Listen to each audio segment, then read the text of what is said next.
Ya, Bismillahirrahmanirrahim. Assalamualaikum warahmatullahi wabarakatuh. Selamat malam, ikhwas sekalian. Alhamdulillah kita bisa dipertemukan lagi di Daurah Tafsir Ijmali. Insya Allah malam ini membahas Tafsir Juz 14 bersama Ustadz Nur Fajri Ramadan. Semoga malamnya hari ini berkah dari ikhwas sekalian sehingga bisa menyimak penjelasan lebih dalam ya. Tanpa berlama-lama, ikhwas sekalian sudah hafal peraturannya. Mungkin dari Ustadz Nur Fajri Ramadan dapat bersuara dan sharing. Oke. Dicek ya. Anu pin dulu. Assalamualaikum warahmatullahi wabarakatuh. Alhamdulillah wassallallahu ala nabi Mustafa wa ala alihi wasallam. Mohon maaf tadi saya terlambat 5 menit karena harus pindah dulu switch dari satu pengajian ke pengajian ini. Tidak mudah ternyata untuk bisa switch secepat itu. Sekarang kita di juz 14 para jamaah yang dirahmati Allah, juz kelihatan ya. Yang membentang di 2 surat, tepat di 2 surat. Jadi tidak meloncat ya. Tepat 2 surat, yaitu surat Al-Hijr dan surat An-Nahl. Surat Al-Hijr dan surat An-Nahl. Dan surat Al-Hijr ini surat yang disebut dengan Al-Hijr karena Al-Hijr nama tempatnya tempat tinggalnya kaum Samud. Hijr tempat tinggalnya kaum Samud. Kaum Samud nabinya Nabi Soleh alaihissalam. Tempat mereka namanya Al-Hijr. Karena di akhir surat Allah bilang, وَلَقَدْ كَذَّبَ أَصْحَابُ الْحِجْرِ الْمُرْسَلِينَ. Sungguh penduduk Hijr telah mendustakan para rasul. Kata Allah Subhanahu wa taala di surat Al-Hijr alif lam ra, dan ini berarti terusan dari surat-surat alif lam ra. Dimana kita sudah singgung bahwa surat alif lam ra dimulai dari surat Yunus sampai surat Al-Hijr. Dengan pengecualian surat Ar-Ra'd. Memang sudah kita sebutin, Ar-Ra'd ini unik ya di antara 2 surat. Di antara surat apa? Surat Yusuf yang merupakan surat apa? Kita beri julukan surat Yusuf surat apa? Surat Sabar. Surat Sabar. Sementara surat Ibrahim surat apa? Surat apa kemarin kita beri julukan? Surat Syukur. Surat Syukur. La in syakartum la azidannakum wa la in kafartum min adzabil syadid. Al-Ra'd tengah-tengah, surat zikir. Surat zikir. Ala bi dzikrillah tatma'innul qulub. Semua surat tuh Ar-Ra'd tuh satu surat itu menekankan zikir. Gunung berzikir, malaikat berzikir, petir berzikir, semua berzikir. Semua yang di bumi, di langit semua berzikir. Bayangan-bayangan ikut memuliakan Allah semua. Surat zikir. Ala bi dzikrillah tatma'innul qulub. Ini unik. Jadi surat Ar-Ra'd dia dimulai bukan alif lam ra tapi alif lam mim ra. Dan dia mirip seperti halnya berarti surat An-Naml. Surat An-Naml berada di tengah-tengah 2 surat Tosin. Yaitu surat Tosin pertama surat Asy-Syu'ara surat 26 dan surat Tosin kedua surat Al-Qasas surat 28. Tosin tengah-tengahnya Tosin mim. Itu surat An-Naml. Terbalik. Tosin mim. Tengah-tengahnya tosin gitu maksud saya. Asy-Syu'ara tosin mim surat 26, surat Al-Qasas surat 28 tosin mim, tengah-tengahnya tosin surat An-Naml. Unik di tengah-tengah 2 surat tosin mim. Sama Ar-Ra'd begitu. Ar-Ra'd juga di antara 2 surat alif lam ra dia surat alif lam mim ra. Kita kembali ke Al-Hijr lagi. Jadi Al-Hijr ini akhir dari rangkaian surat-surat Alif Lam Ra. Dan Allah Subhanahu wa taala sebutkan di sini sebagaimana saya paparkan di artikel ini, amat panjang pengandaian dan begitu dalam penyesalan orang kafir itu nanti di akhirat. Kata Allah, "Rubama yawaddul ladzina kafaru law kanu muslimin." berandai-andai orang-orang kafir itu, andai dulu mereka muslim, semua nanti orang kafir di akhirat akan berandai-andai, duhai seandainya saya muslim. Kelak mereka akan berangan, sekiranya mereka dahulu di dunia menjadi orang muslim. Kata Allah, "Dharhum ya'kulu wa yatamatta'u wa yulhihimul amal." Biarkanlah di dunia ini mereka makan sepuasnya, bersenang-senang hati, sesuka hati, dan dilalaikan oleh khayalan hampa. Sungguh iblis telah berhasil mewujudkan janjinya. Janji yang Allah sebutkan, janji iblis di surat Al-Hijr. La uzayyinanna lahum, akan aku hiasi perbuatan jahat agar nampak indah bagi mereka. Apabila ditanya kepada mereka, madza anzala rabbukum, apa yang diturunkan Tuhan kalian? Mereka jawab, qalu asatirul awwalin. Mereka mengatakan dongeng-dongeng orang terdahulu. Persis seperti yang dikatakan oleh para orientalis zaman modern. Al-Quran ini tidak lain hanyalah dongeng orang-orang terdahulu. Persis saya pun mendengar perkataan dongeng orang-orang terdahulu itu dari teman semeja saya dahulu waktu SMP. Saya ingat, tidak akan saya lupa momen tersebut. Waktu saya kelas 2 SMP, kelas 8, teman saya semeja itu bukan muslim. Semoga Allah beri hidayah. Semoga Allah beri hidayah. Semoga Allah beri hidayah.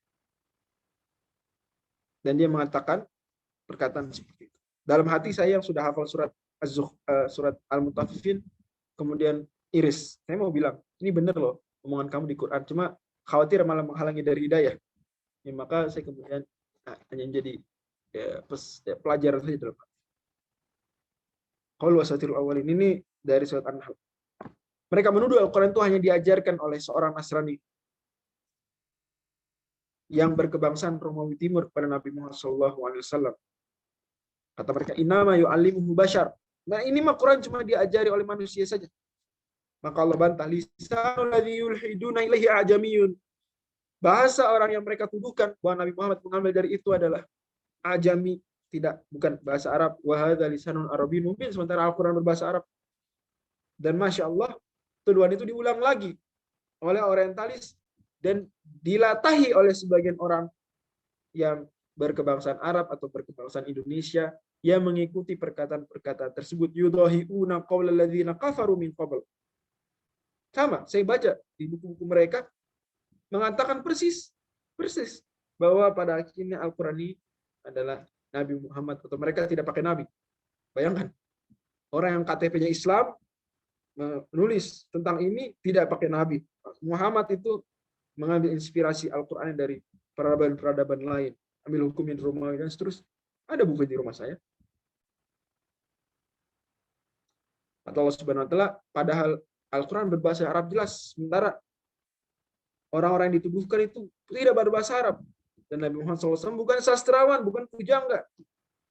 Wa ma 'allamnahu syi'ra wa ma yanbaghi lahu. Tidak pernah Nabi diajari syair. Dari kecil sampai 40 tahun Nabi Muhammad SAW tidak bersyair seperti halnya kebanyakan orang Arab. Tiba-tiba usia 40 tahun membawakan Quran yang mengalahkan syair siapapun. Ini mustahil dari beliau. Pasti dari Allah Subhanahu.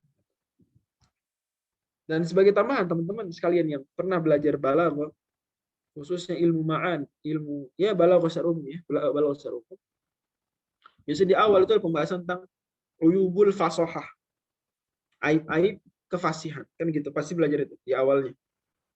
Di mana di situ dibawakan contoh bahwa ada hal-hal yang tidak fasih dari ucapan Arab.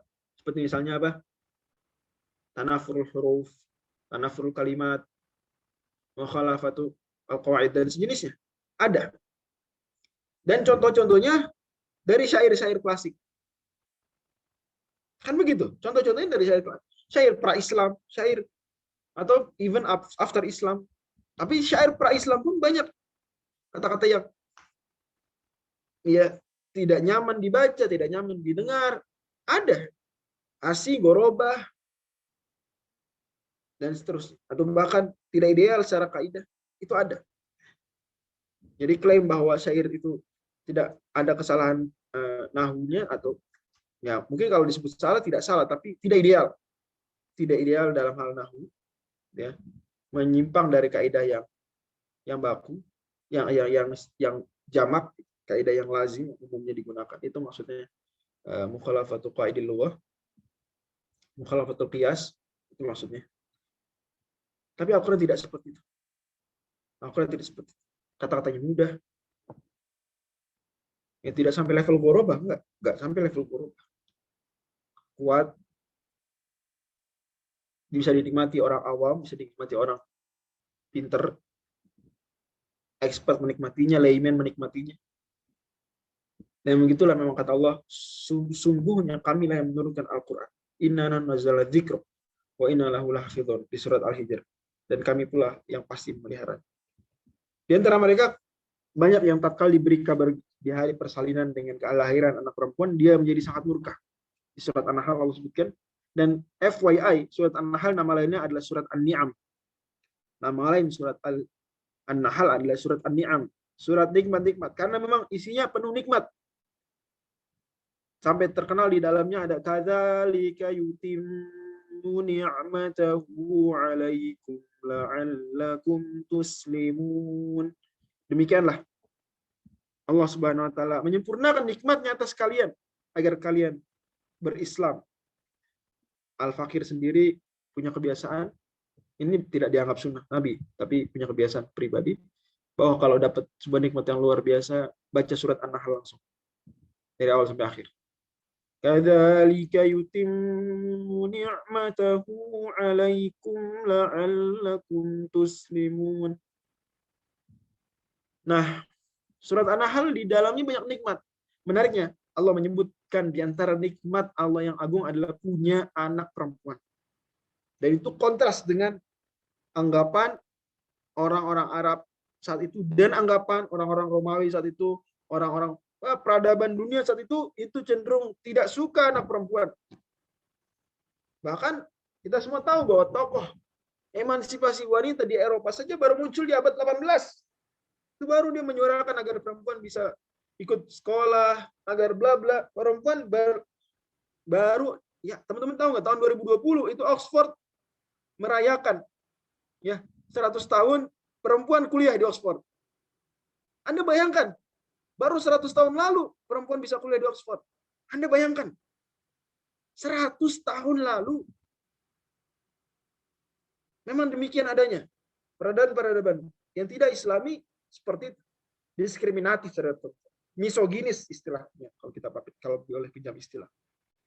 Adapun Allah Subhanahu wa taala, adapun Islam, maka justru menyebut kelahiran anak perempuan sebagai sebuah berkah, sebagai nikmat. Tapi Allah bawakan dengan menggambarkan betapa tidak senangnya orang-orang musyrikin mendapatkan kabar gembira, kabar bahwa dia punya anak perempuan. Jadi murka wajahnya.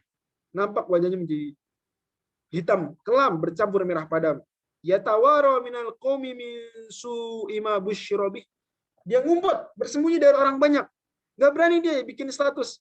Alhamdulillah telah saya dikaruniai seperti Ustadz Zahid, salah satu ustadz kita di Yayasan Bisa, tadi baru diberikan nikmat punya anak, dan begitu juga pembina Yayasan Bisa, Ucang Haji Khairul Umam juga 2 hari lalu baru diberikan anak, atau 2-3 hari lalu baru dapat keturunan.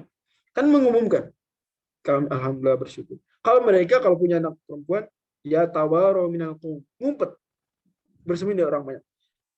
Kenapa? Disebabkan kabar buruk yang disampaikan kepadanya. Kemudian dia bertanya-tanya pada dirinya sendiri penuh dengan dilema. Ayumsiku ala hunin am yadussuhu fit turab. Apa dia akan terus memelihara anak perempuan tersebut dengan menanggung kehinaan seumur hidup, ataukah menguburkannya ke dalam tanah hidup-hidup? Ya Allah. Makanya Allah Subhanahu wa taala kemudian menyinggung. Aneh sekali mereka mengklaim bahwa Allah punya anak perempuan. Wa yaj'aluna lillahil banat. Allah punya anak perempuan, kata mereka. Subhanah walahum ma yashtahun. Maha suci Allah dari punya anak. Sementara mereka sendiri gak mau punya anak perempuan. Maunya punya anak yang mereka inginkan, anak laki-laki. Aneh. Pun Allah Subhanahu wa taala sebutkan keanehan lain. Paradoks lainnya. Di antara mereka saat ditimpa kesengsaraan, maka kepada Allah saja ia minta pertolongan, tapi setelah diberikan pertolongan malah mereka idahum yusyrikun, malah membuat kemusyrikan. Pun jikalau Allah bukakan salah satu dari mereka pintu langit, ini argumen terkuat ya untuk mematahkan argumen penentang Islam. Biasanya penentang Islam ya yang paling parah misalnya ateis, contoh misalnya di antara yang paling parah, tidak percaya Tuhan. Mana Tuhan? Enggak. Dibawakan argumen logika dan seterusnya. Enggak, pokoknya saya mau baru percaya Tuhan kalau melihat. Ada orang kayak gitu beneran. Saya baru percaya Tuhan kalau udah lihat Tuhan. Mana Tuhan? Tunjukin dirinya. Baru saya percaya, kata dia. Kata Allah, walau fatahna alaihim babam minas sama'i fadhallu fihi ya'rujun. Di halaman pertama surat Al-Hijr. Halaman pertama juz ini. Kalau seandainya kami bukakan bagi mereka pintu langit, kemudian mereka naik, melihat keajaiban ciptaan Allah di langit, ya, melihat malaikat, melihat Allah pada akhirnya, laqalu innama sukkirat absaruna bal nahnu qaumun mashhurun. Niscaya mereka akan tetap saja punya alasan dengan mengatakan, kita ini sedang disihir saja. Wah, ini tipuan ilusi optis ini. Jadi orang yang menentang eksistensi Tuhan bilang, saya baru percaya Tuhan kalau melihat Tuhan. Itu aneh, Tuhan perlihatkan wujud pada dia pun, dia tetap akan punya alasan. Bisa beralasan. Apa alasannya? Ini ilusi aja. Ini disihir saya. Disihir. Terhadap orang seperti itu. Ya tinggal kita katakan saja, jangan-jangan pun kamu sendiri sebetulnya tidak eksis. Jangan-jangan keberadaan kamu hanya ilusi pikiran kamu belaka. Laqalu innama sukkirat absaruna bal nahnu qaumun mashhur.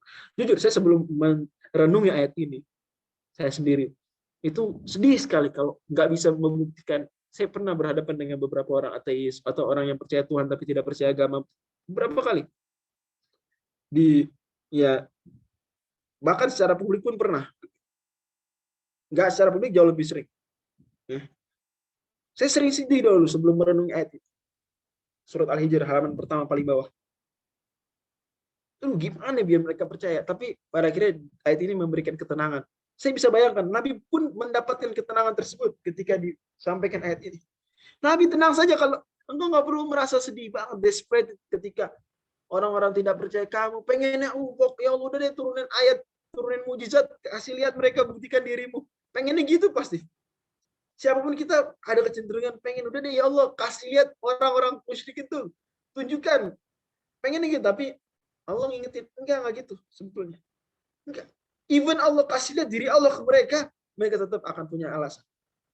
Pada akhirnya memang ada orang yang memilih jalan kebenaran, ada orang yang sengaja memilih jalan penyimpangan. Kata Allah, bal nahnu laqalu innama sukrat abasaruna bal nahnu qaumun. Enggak akan punya alasan. Mereka enggan mengimaninya, sombong dari mengesahkan dan congkak dari menaati perintahnya. Padahal Allah telah mengutus Rasul untuk setiap umat. Ini surat An-Nahl. Demi menyerukan ani'budullaha wajtanibut taghut. Sembahlah Allah dan jauhilah taghut. Ini objek ibadah selain Allah. Padahal Allah telah mengeluarkan mereka dari perut ibu mereka dalam keadaan tidak mengetahui sesuatu pun. Lalu dia memberi pendengaran, penglihatan, hati nurani, surat An-Nahl. Pada Allah telah memberi minum, ini semua nikmat. Di surat An-Nahl yang banyak sekali nikmat Allah sebutkan untuk menyadarkan kita bahwa kita ini parah. Kita ini parah banget, nggak bersyukur, parah banget, ingkar, parah banget. Malah kufur nikmat.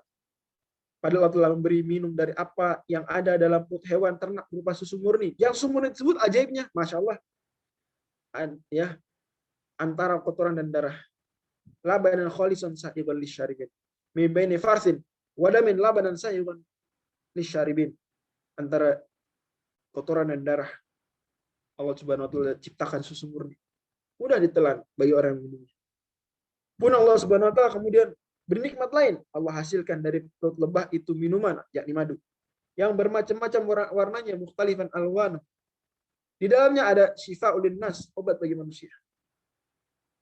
Padahal, dan penting diingat bahwa obat syifa bagi manusia, syifa dalam Al-Quran itu Disebutkan untuk dua hal saja, untuk Al-Quran dan untuk madu. Al-Quran syifa yang utamanya untuk rohani, madu syifa utamanya untuk jasmani. Di dalamnya terdapat obat yang menyembuhkan manusia. Padahal segala nikmat yang ada pada mereka hanyalah datang dari Allah. Wa ma bikum min ni'matin faminallah. Masya Allah, surah An-Nahl, surat An-Ni'am. Ada ayat, fama bikum min ni'matin faminallah. Tidak ada nikmat yang ada pada kalian, melainkan itu dari Allah. Padahal senyatanya jika mereka menghitung nikmat Allah pun ada. Di surat An-Nahl Allah bilang, wa in ta'uddu ni'matallahi la tuhsuha. Jika kalian itu nikmat Allah, tidak akan mampu menghitungnya. Kini tanyakanlah wahai Rasul pada mereka, apakah layak kalian wahai kaum musyrikin menyandingkan berhala-berhala bersama Allah dalam ibadah? Apakah kalian memandang setara? Allah bawakan perumpamaan di surat An-Nahl.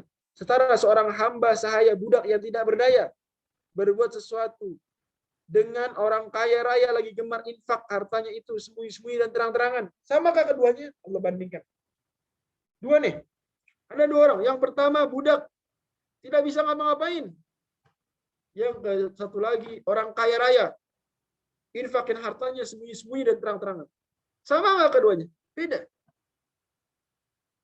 Itu perumpamaan berhala dibandingkan Allah Subhanahu wa taala. Walillahil mathalul a'la. Maka mengapa kalian serikatkan berhala-berhala yang tak berdaya dengan Allah yang maha kaya lagi maha memberi rezeki? Apakah kalian memandang sama antara dua laki-laki? Ini perumpamaan lainnya. Salah satunya tunawicara. Aba kamu la yaqdiru ala syai'in. Tidak mampu ngapain, menjadi beban. Wa huwa kallun ala maulah. Menjadi beban orang yang menanggungnya. Hal yastawi huwa wa may ya'muru bil adli wa huwa ala siratim mustaqim. Apa sama orang yang tunawicara ini yang membebani orang yang menanggungnya? Samakah dia dengan orang yang menyuruh berbuat adil sedang dia berada di atas jalan yang lurus? Tidak sama. Maka apakah yang kuasa mencipta sama dengan yang tidak dapat menciptakan apapun? Afa may yakhluqu kaman la yakhluq. Surat An-Nahl. Apa sama yang berkuasa mencipta dengan yang tidak kuasa mencipta apapun? Amatlah jauh kalian dari kehanifan akidah Nabi Ibrahim yang kalian banggakan itu. Kalian banggakan Nabi Ibrahim sebagai leluhur kalian, tapi jauh kalian dari kehanifan beliau. Inna Ibrahim kana ummatan qanitan lillahi hanifan wa lam yakun minal musyrikin. Di akhir surat An-Nahl Allah bilang sungguh Ibrahim adalah adalah sebuah umat dalam tanda kutip, yakni di dalam diri beliau ada kriteria-kriteria keumatan, kriteria pemimpin sebuah umat, keteladanan. Qanitan lillahi hanifan wa lam yakun minal musyrikin. Yang dia tunduk patuh pada perintah Allah. Hanif, lurus di jalan tauhid, cenderung berpaling dari kemusyrikan. Tidak termasuk orang musyrik. Wa lam yakun minal musyrikin. Syakira li an'umi. Karena surat An-Nahl, surat An-Ni'am, walaupun disebutkan bahwa Nabi Ibrahim syakiran li an'umi, mensyukuri nikmat-nikmat Allah.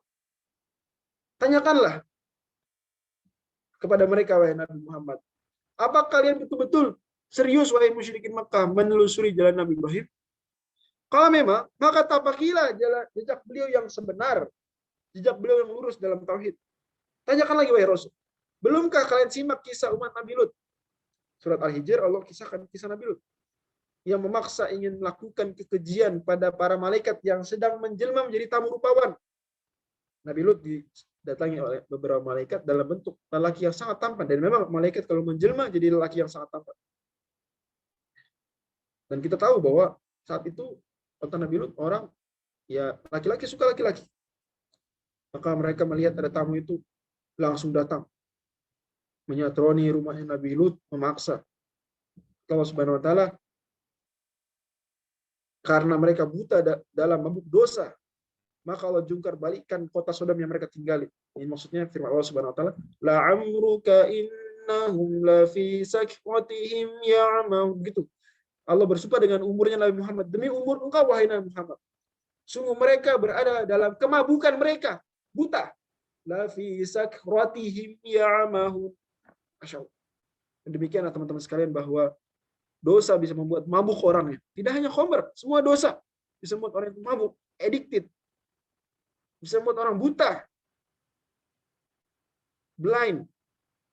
La fi sakratihim ya'mahun. Belumkah kalian mendengar pula kisah Ashabul Aikah? Penduduk Aikah, yakni kaumnya Nabi Syuaib. Sama seperti Madian. Walaupun menurut sebagian penafsir, Madian dan Aikah dua kota yang berbeda, bersebelahan. Dan ada penjelasan-penjelasan lain terkait dengan kadang pakai Madian, kadang Ashabul Aikah bagi yang menganggap keduanya sama. Mereka zalim karena menyembah berhala berupa pohon Aikah. Jadi ada juga berhala pohon seperti Uzza pohon, Aikah pun pohon. Maka Allah pun membalaskan dendam atas mereka. Fantaqamna minkum wa innahuma labi imamin mubin. Kami hukum mereka dengan azab yang menyesalkan. Ataukah mereka belum mengetahui berita punahnya Ashabul Hijr di bangsa Tsamud? Walaqad kadzdzaba ashabul hijril mursalin. Kaum Tsamud yang menghuni dataran Hijr telah kami anugerahkan mujizat adiluhum berupa untanya. Unta yang bisa memberikan susu tak terbatas. Kami karuniakan mereka kekuatan. Wa kanu yanhituna minal jibali buyutan aminin. Pandai mereka memahat gunung batu menjadi rumah, bayangkan. Tapi mereka berpaling, maka kami musnahkan semua itu. Di akhirat kelak, tempat kembali mereka adalah Jahannam, yang pintunya 7. Laha sab'atu abwab, surat Al-Hijr. Pintu Jahannam 7. Likulli babim minhum juz'um maqsum. Setiap pintu telah ditetapkan golongan tertentu dari pendurhaka. Maka beritahu pada mereka, wahai Rasul, barang siapa beramal soleh, berlaku adil, ihsan, innallaha ya'muru bil adli wal ihsani wa ita'il qurba wa yanha 'anil fahsya'i wal munkari wal baghi. Dan juga firman Allah Subhanahu wa taala, "Man 'amila sholihan min dzakarin aw unsa wa huwa mu'minun falanuhyiyannahu hayatan thayyibah." Surat An-Nahl. Maka kami pasti berikan padanya kehidupan yang baik dan kami akan beri balasan dengan pahala yang lebih baik. Ajrahum bi ahsani ma kanu ya'malun, dari apa yang mereka kerjakan. Semua surat An-Nahl. Dalam surga pun kami akan lenyapkan segala rasa dendam di surat Al-Hijr. Wa naza'na ma fi sudurihim min dhillin. Kami hilangkan rasa tidak suka, rasa dendam yang ada dalam hati mereka.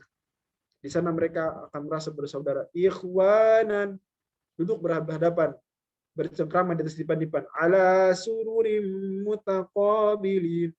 Maka sampaikanlah, wahai Rasul, secara terang-terangan kepada mereka segala apa yang diperintahkan kepadamu. Fasda' bima tu'mar, akhir surat Al-Hijr.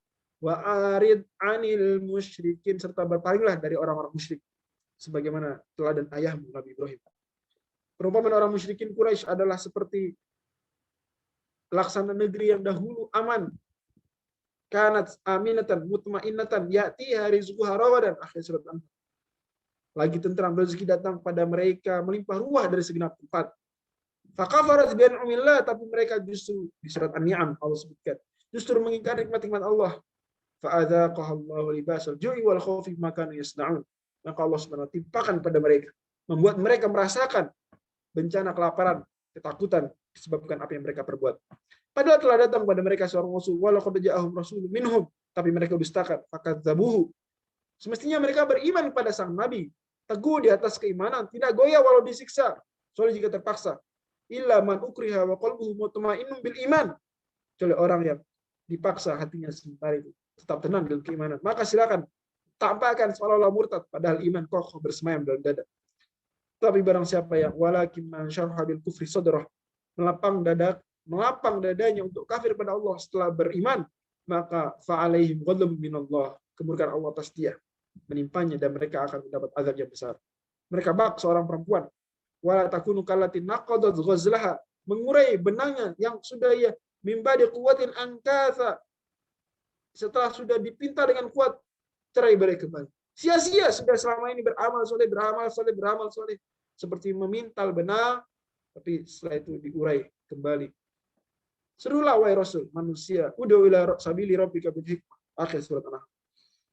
Manusia, serulah mereka kepada jalan Tuhanmu dengan hikmah, teladan, pengajaran yang baik, ucapan lisan, wajadilhum, dan kadang-kadang jika diperlukan, silakanlah berdebat dengan mereka dengan cara yang baik. Kabarkanlah kepada mereka, Nabi ibadi, surat Al-Hijr. Berikan kabar pada hamba-hambaku, anni anal ghafurur rahim, bahwa aku maha ghafur, maha rahim, maha pengampun, maha penyayang, agar mereka tidak putus harap dari tobat kepada-Ku. Juga wahai Rasul, Nabi ibadi, anni anal ghafurur rahim, wa anna azabi wal azabul alim. Kabarkan pada hamba-hambaku juga bahwa sungguh azabku azab yang pedih, sangat pedih, supaya mereka takut dari mendurhakai. Semua perhatikan. Allah bilang ini, Nabi surat Al-Hijr, Nabi ibadi anni anal ghafurur rahim. Ghafur dan rahim itu Allah sandarkan pada diri Allah. Aku ghafur, aku rahim. Giliran azab Allah nggak bilang aku azabnya, enggak, tapi aku jahat, galak, apa bisa, enggak begitu, tapi Allah sandarkan ke azab. Wa anna azabi wal azabul alim. Jadi ini pada akhirnya sama seperti konsep inna rahmati sabaqatul ghadab, bahwa pada akhirnya at the end of the day, rahmat Allah jauh lebih luas daripada kemurkaannya. Karena Allah lihat di sini mensifati Ghafur Rahim itu dirinya. Anni anal ghafurur rahim. Giliran yang enggak enak Allah sadarkan pada azab. Wa anna azabi huwal azabul alim. Terasa bedanya ya? Atau kata kemudian berikutnya, hendaklah rasa harap mereka berbalut takut, serta hendaklah takut mereka berselimutkan harap. Kami mengetahui bahwa dadamu ya Rasul terasa sempit. Walaqad na'lamu annaka yadhiqu sadruka bima yaqulun. Disebabkan apa yang mereka celotehkan. Maka solusinya fasabbih, bertasbihlah. Solusinya bersujudlah. Solusinya wa'bud rabbaka hatta ya'tiyakal yaqin. Fasabbih bihamdi rabbika wa kun minas sajidina wa'bud rabbaka hatta ya'tiyakal yaqin. Bertasbihlah, solusi untuk menguatkan dada. Sujudlah dan teruslah beribadah pada Allah sampai ajal datang menjemput. Bersabarlah, wasbir, wa ma sabruka illa billah. Kita berpindah dari akhir Al-Hijr ke akhir An-Nahl yang sangat relate. Wasbir wa ma sabruka illa billah, tapi sabarmu itu semata-mata hanya dengan pertolongan Allah. Dan sungguh Allah Subhanahu wa taala, innallaha ma'al ladzina taqaw, bersama orang-orang bertakwa, walladzina hum muhsinun, dan orang-orang yang berbuat kebaikan. Akhir juz ke-14. Wallahu a'lam. Demikian uraian dengan pendekatan terbaru yang saya pernah sampaikan dari juz 14 agar kemudian kita bisa mendapatkan general message dari surat ini, ya, dan highlight terpentingnya, dan memudahkan kita untuk sambil tilawah lanjut, sambil juga memahami setidaknya pesan-pesan yang Allah Subhanahu wa taala sampaikan dalam setiap juz yang kita baca. Wallahu a'lam. Assalamualaikum warahmatullahi wabarakatuh. Waalaikumsalam warahmatullahi wabarakatuh.